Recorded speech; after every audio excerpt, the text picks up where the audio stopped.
Olá pessoal, todos bem-vindos a mais uma aula do canal Gênios da Física. Na aula de hoje nós vamos continuar a playlist denominada Física Matemática. Vamos resolver nessa aula de hoje a integral de resíduo na física. É essa integral que nós vamos nos ater nessa aula para resolver, certo? Uma integral de menos a mais infinito de 1 sobre 1 mais x quadrado dx. Quanto equivale essa integral, tá? Vamos resolver pelo método resíduo. Então, se você pegar esse integrando aqui, né, essa função e plotar ela, né, em qualquer software ou aplicativo, né, de geração de gráfico, né, de funções, você vai ter o eixo y, o eixo x, o plano cartesiano, e essa função é exatamente essa curva em azul, né? Ela é no limite assintótico, tanto para mais quanto para menos infinito, essa função vai a zero. Então, ela é normalizável, certo? E aí, quanto é que vale onde se aplica essa função, né? Essa integral na física? Então, nós temos, por exemplo, a curva de Agnese, né? A curva de Agnese é exatamente essa curva aqui em azul, né? Onde ela é delimitada, essa curva azul, em relação entre a curva azul e o eixo X, né? O eixo horizontal, você pode desenhar um círculo, né, de raio A, né? E aí, como é que é a função, né, a descrita por essa curva em azul, né? É essa aqui, ó, fx é 8a ao cubo sobre x quadrado mais 4a quadrado. Então, esse A é exatamente o raio abaixo da curva, né, limitado entre a curva e o eixo horizontal. Então, você pode desenhar um círculo de raio A, e sempre que você desenha esse círculo, a curva de Agnese é exatamente a curva entre esse círculo e o eixo horizontal x, tá? Então, quando você escolhe esse raio igual a meio, essa função f de x é exatamente o integrando aqui, essa função que eu fiz aqui, nós plotamos em azul, perfeito? E aí, essa curva de Agnese, né, essa curva aqui da matemática, né? E é onde que aparece isso na física, né? Num problema chamado paradoxo cinemático de Galileu. Então, o que é o paradoxo cinemático de Galileu? Você tem, digamos, um aro circular, e aí você coloca linhas de anzol, né, em diferentes pontos, né, passando exatamente aqui no centro da circunferência, esse segmento, essa corda L, essa corda S. Quando você solta ao mesmo tempo uma miçanga desse ponto, desse e desse, o que é esperado é que elas não cheguem juntos aqui, porque você tem distâncias diferentes, cordas diferentes. E aí, o que acontece, na verdade, né, quando você faz a experiência, em linha de anzol aqui, quando você solta a miçanga desses três pontos ao mesmo tempo, eles chegam juntos aqui embaixo. Ou seja, o tempo de queda percorrendo a trajetória H, corda S ou corda L, os tempos são os mesmos. Então, você pode resolver esse problema, né, cinemático de Galileu, usando a curva de Agnese, usando essa função. Ou seja, é uma aplicação dessa função 1 sobre 1 mais x quadrado na física, tá? Uma coisa interessante também da matemática é que essa função, né, a 1 sobre 1 mais x quadrado, você pode obtê-la através da derivada da função arco-tangente, tá? Isso é bem legal porque a gente vai já falar da física, né?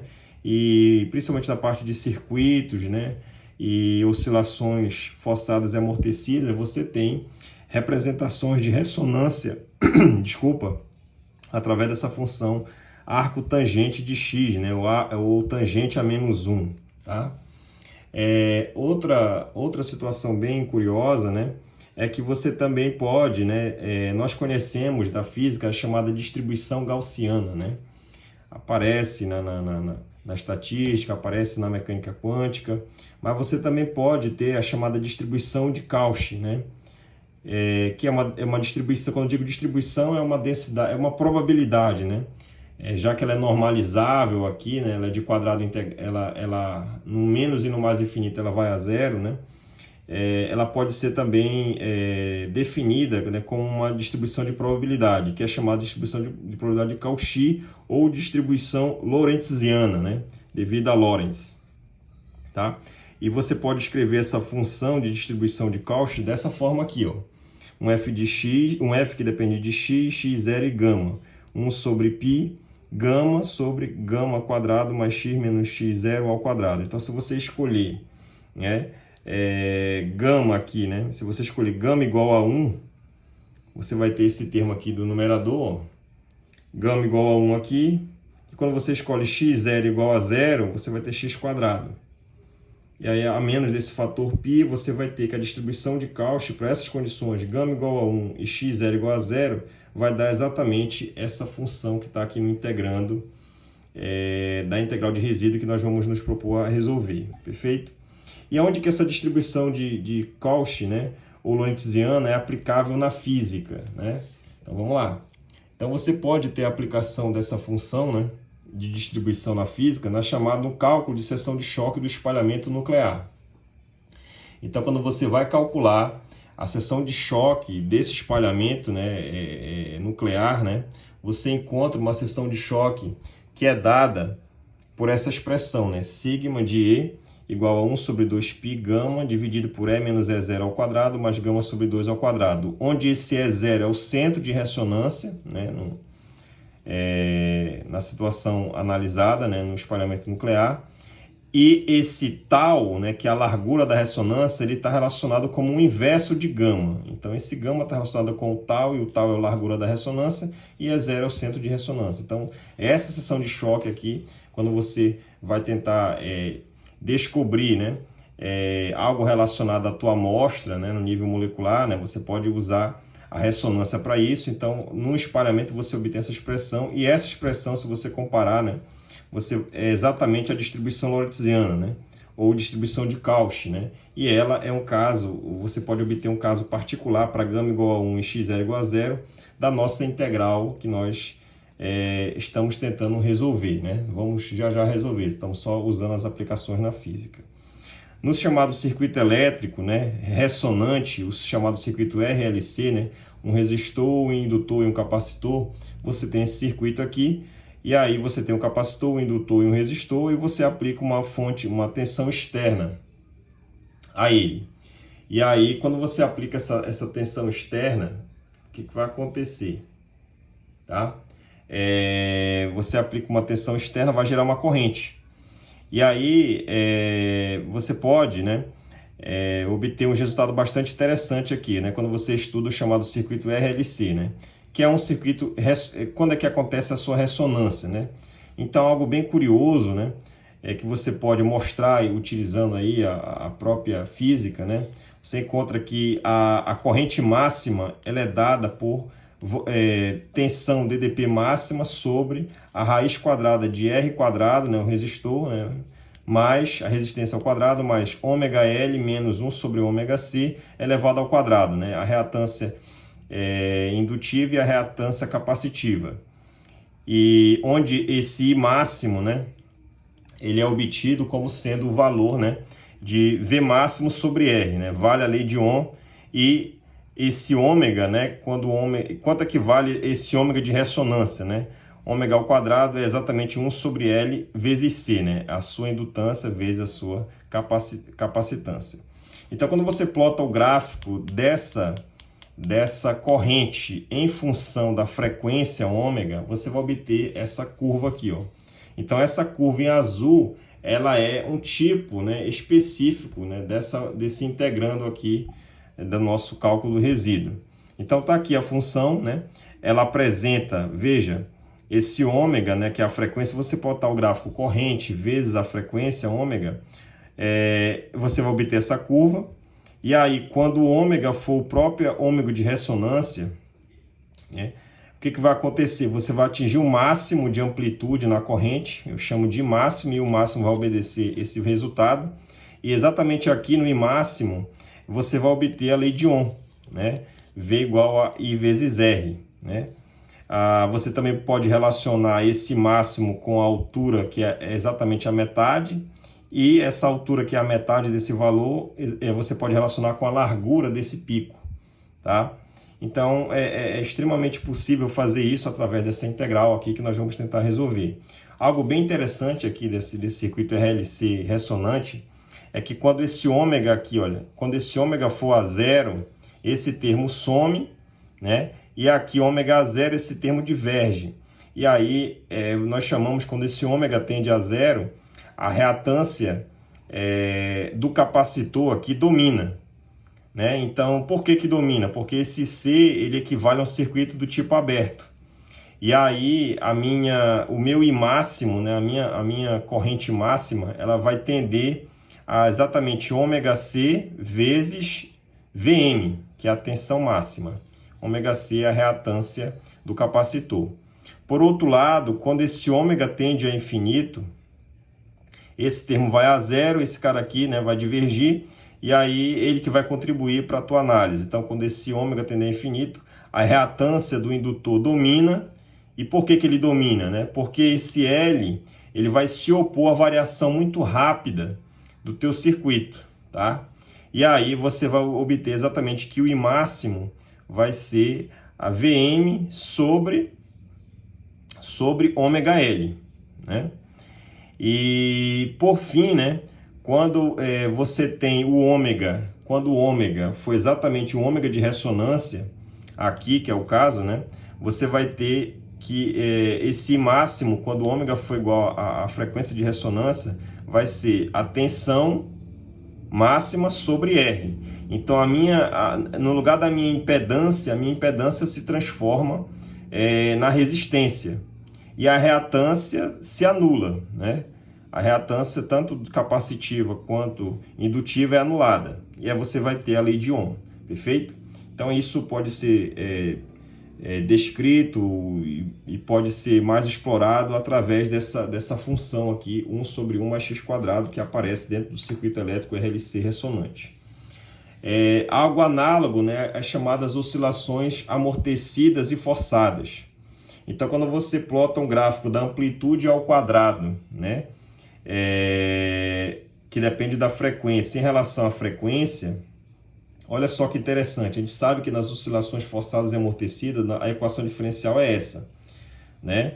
Gama é o fator de amortecimento, ômega zero é a frequência natural, e aqui a tua lei da tua força externa, né? Que é uma força do tipo periódica, do tipo com cosseno.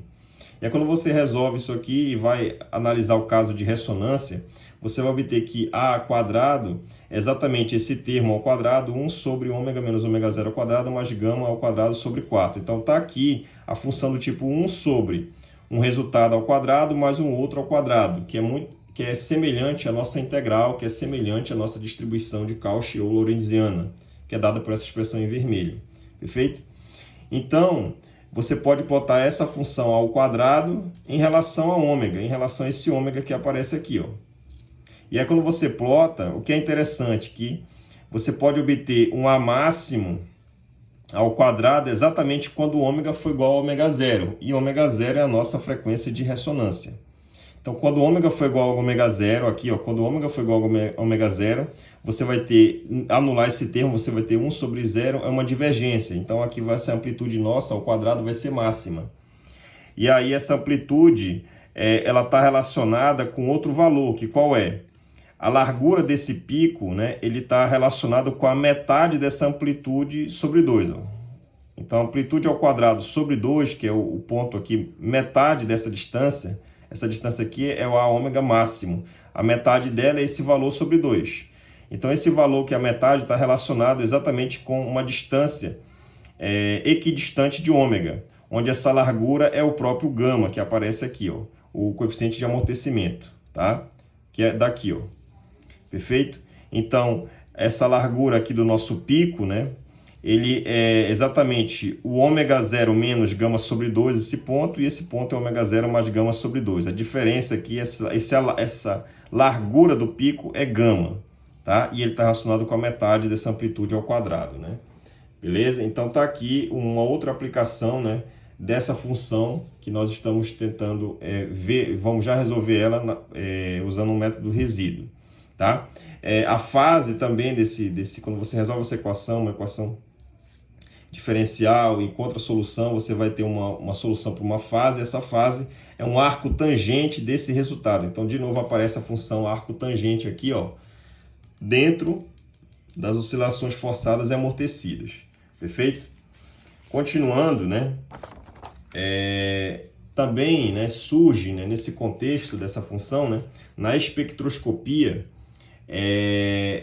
essa função dá a forma de certos tipos de linhas espectrais, principalmente em raio-x, né?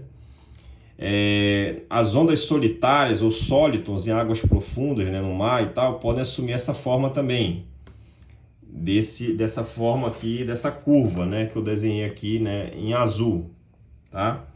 Há um fenômeno na matemática chamado fenômeno de Runge, né?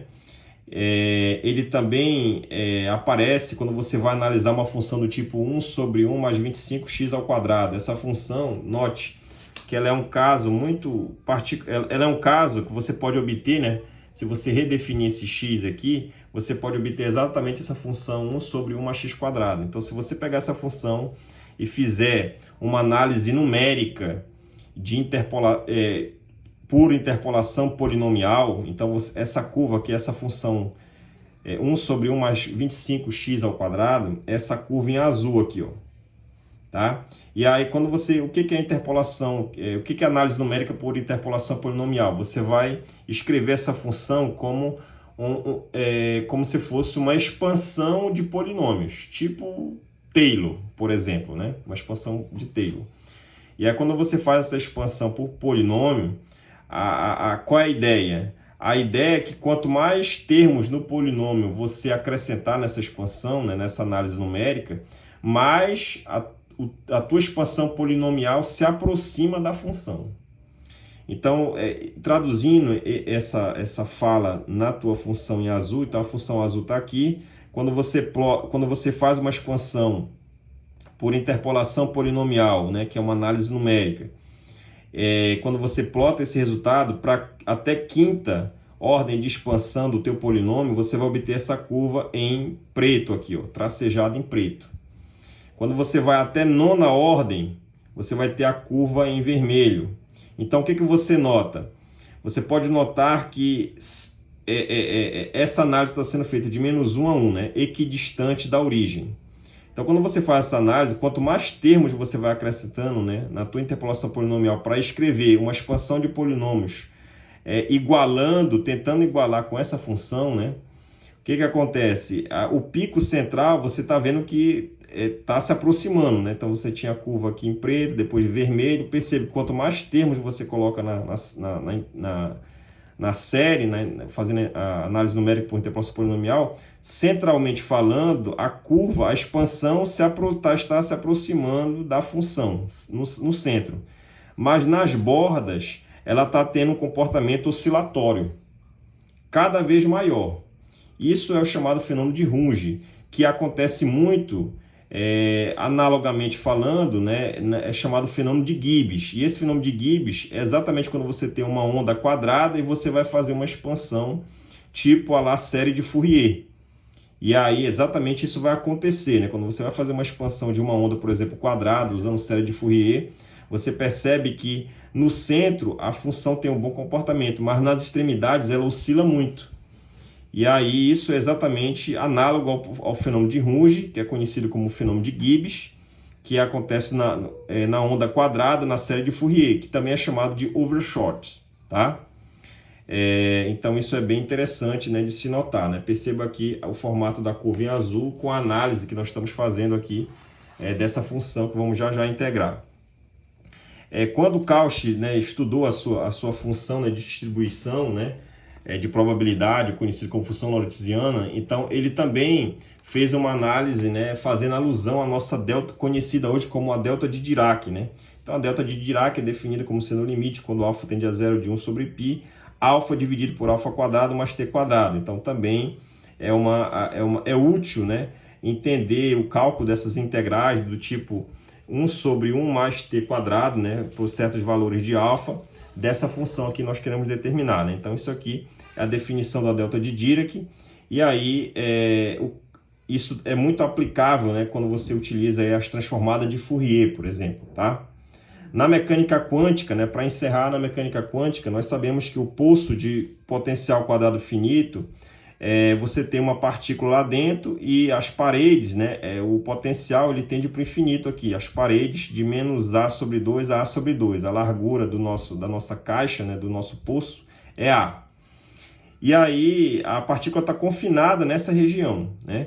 E aí você sabe que quando você resolve a equação de Schrödinger para esse problema, você encontra uma solução da função de onda par, dada por essa expressão, né? Onde A é a largura do teu poço, né? De potencial quadrado infinito. Aqui a função seno, né? O K vai ser quantizado, o número de onda, né? Nπ sobre A. E aí, isso para a solução para N par. Para N ímpar, você tem uma solução exatamente semelhante, só que em vez de seno, é cosseno. E as energias, né? Então, esse N aqui são N's ímpares, né? 1, 3, 5, por assim por diante. Esse N é par. 2, 4, 6, 8. E a energia do meu sistema é uma energia discretizada, onde esse N barra é um número inteiro, positivo, exceto, tirando o valor zero, tá? Então, olha só que interessante. Nesse problema, você tem como é que fica, né, as funções de onda dentro dessa limitação, aí dentro dessa região. Então, nós sabemos na mecânica quântica que uma função de onda ela pode ser escrita como sendo uma combinação linear, né, de funções de onda de estado, né, de estado de energia, né, N. E aí, esse N pode ir de 0 a infinito, perfeito? E aí você faz você forma uma base, né? E essa base você pode fazer uma expansão de 0 a infinito. Essas bases de número de estado de energia, N, né? Você pode formar uma função de onda através dessa combinação linear aqui, perfeito? Esse N é análogo, né? Essa aqui é uma representação de Dirac, análogo à representação de Schrödinger, né? É um πcn de x, esse N... esse Bra aqui, né? A gente chama de Bra e o outro invertido é o Ket. E aí, o módulo quadrático desses ANs, né? Essa soma de 0 a 1, né? Os pesos estatísticos, né? Os valores, os coeficientes que aparecem aqui nessa expansão, né? Quando você soma todos eles de 0 a infinito, essa soma tem que dar 1, né? Tem que satisfazer a probabilidade aí. Então, olha só que interessante. Se você pegar, né?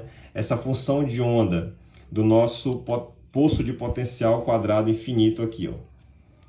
Se você pega essa função de onda πn raiz de 2 seno de nπ sobre ax, né, que é a solução da função de onda para n par, se você pega essa função e faz uma expansão dela, exatamente como foi feita aqui, uma combinação linear, porém, em todos os n's, inclusive nos ímpares, né, o que vai acontecer com esses coeficientes ímpares psis dessa cara ímpar?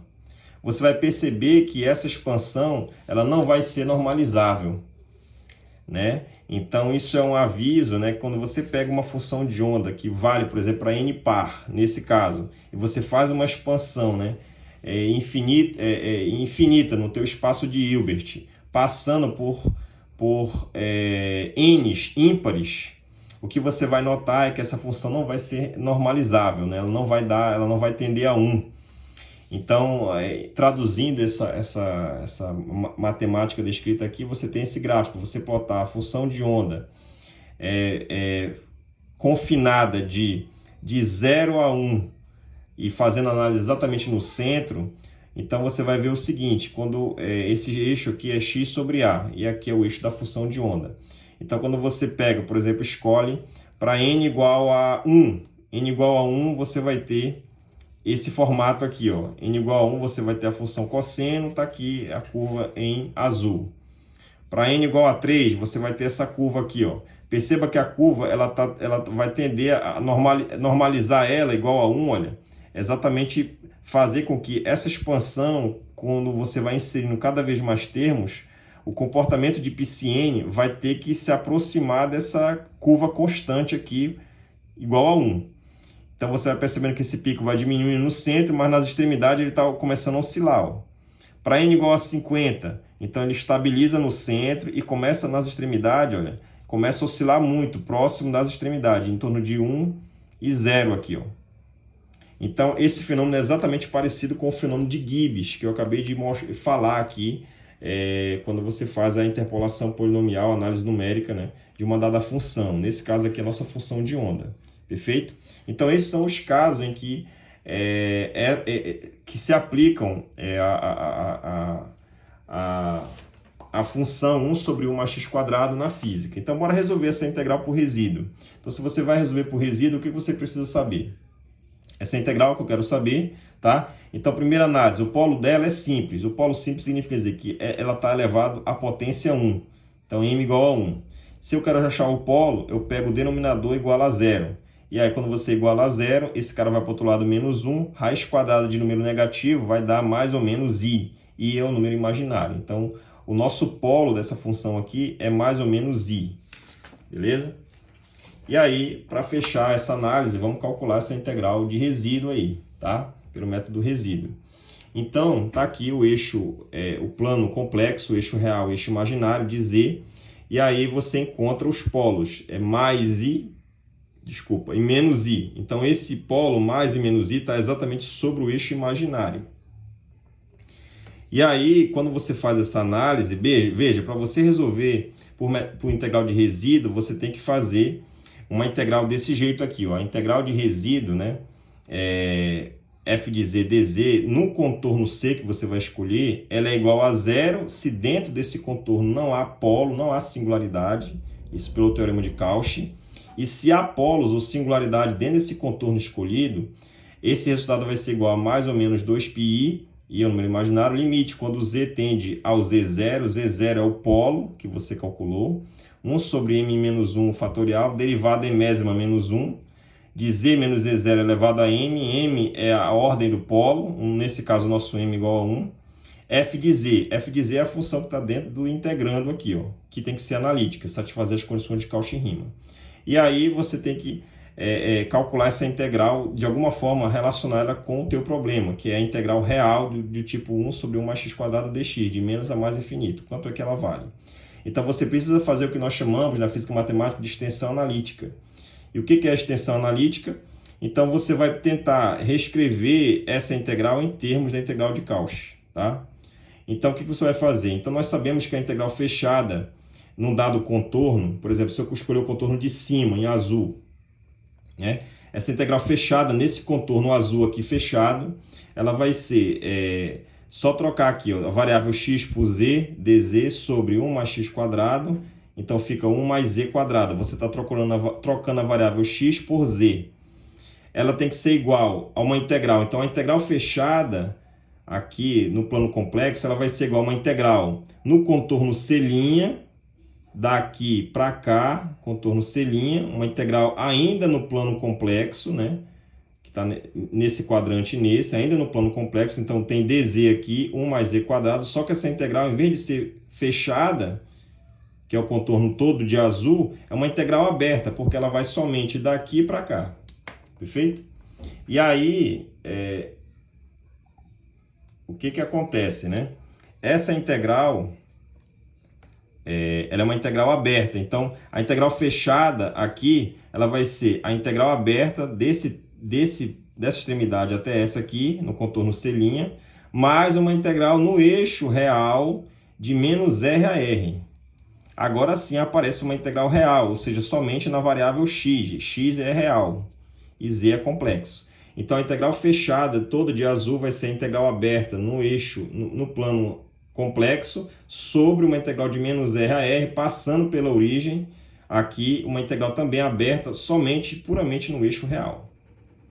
E aí isso só é uma igualdade quando você calcula o limite, quando esse r vai para o infinito. Então, quando esse r tender para o infinito, você vai estar em todo o plano complexo e essa igualdade vai ser satisfeita. Isso é chamado de extensão analítica, tá? Então, veja, você quer resolver essa integral, mas você só sabe resolver essa, e você criou uma outra. Você pode se perguntar, bem, isso não está sendo tão satisfatório de ser contemplado, você está deixando o problema mais difícil. Então, você tem que garantir que essa análise, nessa extensão analítica, essa integral vai a zero. Ou seja, você tem que fazer o comportamento assintótico dela para ver se de fato ela vai a zero quando o limite, quando r tende a infinito. Então, você vai fazer a análise do comportamento assintótico dessa integral em azul. Você sabe que z em representação polar é r exponencial de θ, o dz é r exponencial de θ e dθ. E aí você vai fazer o comportamento assintótico, a análise assintótica dessa integral. Está aqui. tiro o módulo dela, porque só me interessa o valor positivo. E aí, isso é aproximadamente o quê? O módulo de tudo isso, o módulo vai cair dentro do integrando, vai ser o módulo de DZ sobre o módulo desse termo do denominador. Isso vai ser aproximadamente, o que é o DZ?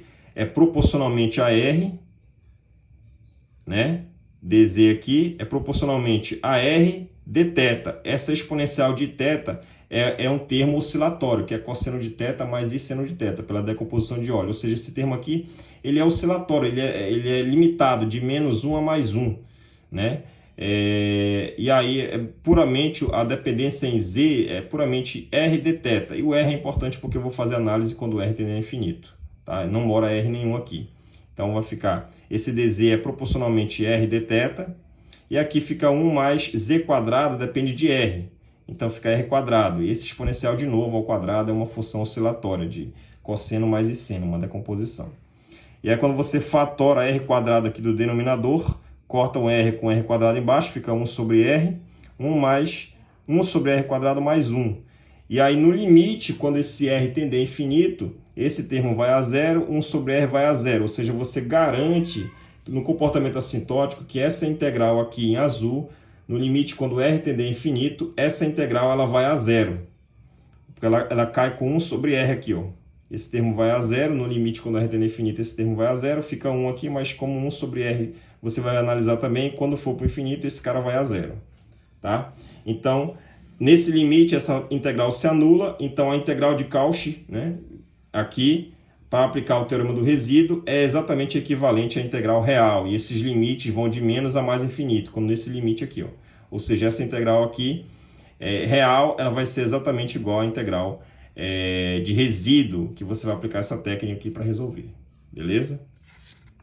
Então, está aqui a igualdade das integrais, né, depois que você aplica o limite. De novo, é o polo igual ao denominador a zero. O polo vai ser Z0 igual a mais ou menos I, M igual a 1, que está elevado à potência 1. E como é que você escreve esse denominador? Como sendo um produto dos polos, mais I e menos I. Então, esse produto notável é exatamente esse termo aqui. Tá? Então, você vai aplicar agora a técnica de resíduo, lembrando que M é igual a 1. Então, esse termo não contribui, essa derivada também, esse M igual a 1. Como é que fica? Então, essa integral aqui, ó, ela vai ser exatamente igual à integral de resíduo. E essa integral de resíduo é dada pelo teorema do resíduo aqui, ó. Então, vai ser mais ou menos 2πi, né? Limite quando z tende a mais ou menos i, tá? De z menos z0. No nosso caso aqui tem dois valores de z0, né? Pode ser mais ou menos i, vezes a função f de z. E a função f de z é que está do lado da tua integral fechada de z. Então, é exatamente 1 sobre z mais z quadrado. 1 sobre 1 mais z quadrado. E esse 1 mais z quadrado é esse produto notável aqui. Então, vai ser um produto de duas funções aqui embaixo no denominador. E aí, para resolver essa integral de resíduo, eu preciso escolher um contorno. Se eu escolher o contorno de cima, esse contorno é anti-horário, perdão. Então, aqui vai ser positivo. Quem está dentro desse polo, quem está dentro desse contorno é o mais i. Então, escolhe o sinal de mais i aqui. Aqui fica z menos o polo, ou seja, z menos i, vezes esse produto aqui. E o sinal positivo. Aí você corta z menos i com z menos i. Quando z tende a i, fica i com i, i mais i dá 2i. 2i com mais 2i aqui cancela. Então, essa integral para o contorno de cima, ela vai dar π. E se eu escolher o contorno de baixo, vai dar o mesmo resultado. Então, você vai ter menos aqui, porque você escolheu o sentido horário, menos o contorno, que é o polo que está dentro desse contorno, é o polo menos i, está aqui, ó. Fica z menos, com esse menos do polo, dá mais i. Aí a decomposição continua, você vai cancelar esse termo com esse, fica z menos i. Quando z tende a menos i com menos i dá menos 2i. Com menos 2i no numerador, corta, fica só π. Ou seja, se você escolhe o contorno de cima, resolve o resíduo, dá π. Escolhe o contorno de baixo, resolve a integral de resíduo, também dá π. Os dois resultados darão, os dois contornos darão o mesmo resultado. A integral de menos a mais infinito dx de 1 mais x² é igual a π, ou seja, ela é normalizar. Se você passar esse π para o outro lado, 1 sobre π, o resultado dela é 1. Tá certo? Espero que todos tenham gostado. Até mais e bons estudos.